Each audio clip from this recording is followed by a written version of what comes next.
I'm so beyond honored and proud that he's here tonight. He is a Tony winner, a Drama Desk winner, and everything winner, and is currently in Law & Order SVU. And he is one of those people who has used his celebrity to just do ridiculous amounts of good for the LGBT community. And I'm just so honored to welcome B.B. Wong. Hello, thank you. Please don't worry, I'm not going to sing. I am really very, very pleased to be here because I love Broadway Speaks Out. I love Martin Cummings, and I love the Forney Center, and I love Dixon Place. And most importantly, because I'm having, obviously, a very good hair day. Because I recently went to the barber shop, and I had this complete revelation that I had never had before in like decades, which was the guy says, you know, you really should use conditioner. You don't use conditioner, do you? And I haven't used conditioner in decades, and look at me. My whole life is completely changed. I've never gone out in public with my hair like fluffy and flouncy like this, so it's a very important day for me.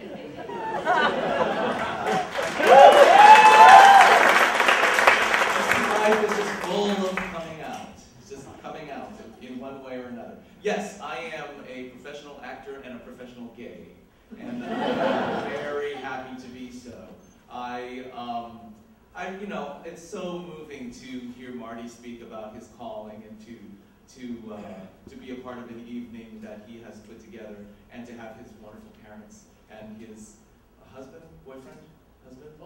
fiance, which is All three. Is it? And to have Anthony's parents here as well. They're just adorable and wonderful, and we should all have parents that love us and support us and encourage us to do great things as they do. And so I honor them. And in support of Marty, who has just spearheaded this whole thing. And so I really am just here to say thank you and hello, and continue to give your support wherever you can give it. I have tried in my own weird and enthusiastic way to try to make clear that being gay is not a very big deal at all, and the only way that you can do that is by kind of living a life in which you don't really make a big deal out of it. You just share it with great joy and with a great deal of with as many people as you can possibly do in your life. I mean that as I learned. Oh, and here I'm sorry, one more thing. The character that I play on Law & Order and Special Victims Unit is now officially gay. I don't know how I actually have no idea how this happened. One day he was, one day he wasn't gay. One day he wasn't gay, and one day he was gay. But that is the nature of coming out, isn't it? That is kind of what is wonderful about the show, is that they chose a rather mundane way for him to come out. He just basically said in a very kind of in the middle of a speech about one thing or another, oh, and this applies to me because I'm a gay person. And nobody really made a big deal out of it or anything like that. And I kind of, at first I kind of wanted the Emmy Award that goes with kind of coming out in a very dramatic way, with people hating you, giving you death threats, and you kind of almost going crazy or wanting to kill yourself. But then I realized how much more powerful and interesting and important and of the moment it is for us to come out in the most mundane way possible, and in a way in which our colleagues and co-workers accept us for who we are and don't really make a big deal out of the nuances of our what makes us who we are, such as our sexuality or the quality of our hair. So on that note, let's let the festivities continue. I'm just very, very proud and very happy of this wonderful event, and I thank you, and I wish you all a happy, happy holiday season. Woo!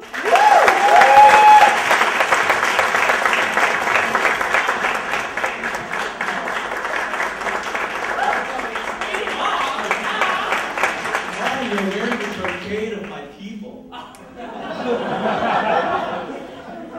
have to say that the longer I do this work, in some ways the more overwhelming it becomes. It's just, I can close my eyes and just see thousands of faces and hear thousands of voices and all these eyes and all of these young people that have interacted with me over the years, and it just seems like this, in some ways, like this wave of horror that so many young people are rejected for being who they are, for being honest. You know, maybe being gay is not a big deal in and of itself, but homophobia is a big deal. And a homophobia that's strong enough to make a parent reject their child is an awful thing. And it's hard to see that, to see lives that have been so hurt by that, you know, day after day, year after year. And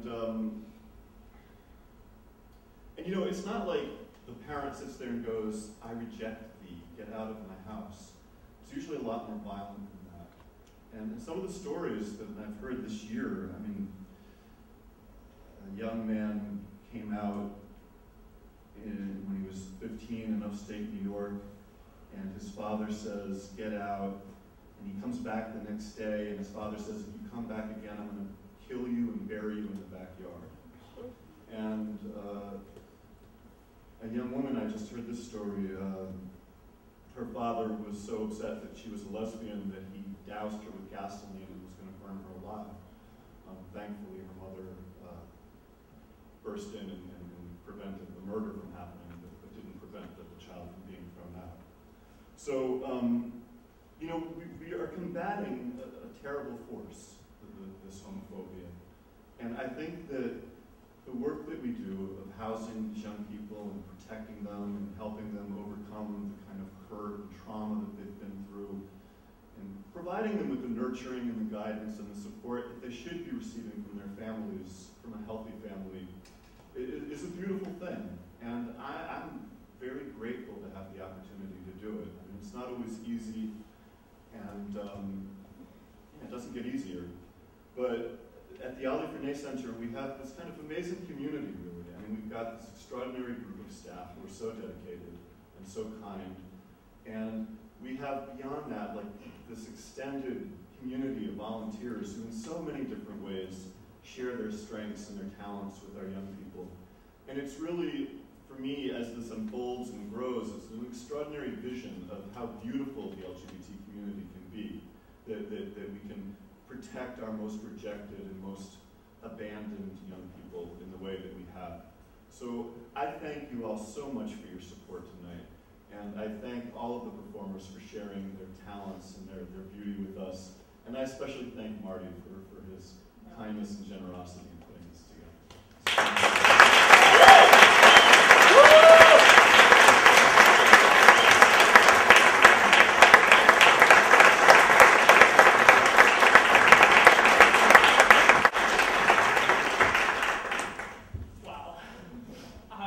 Before we introduce our last performer,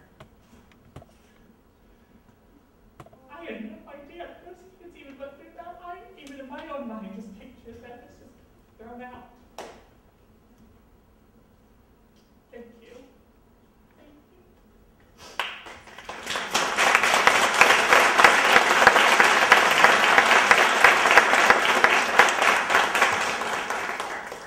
And I just have to thank every volunteer that's helped me tonight. It's these 4 people.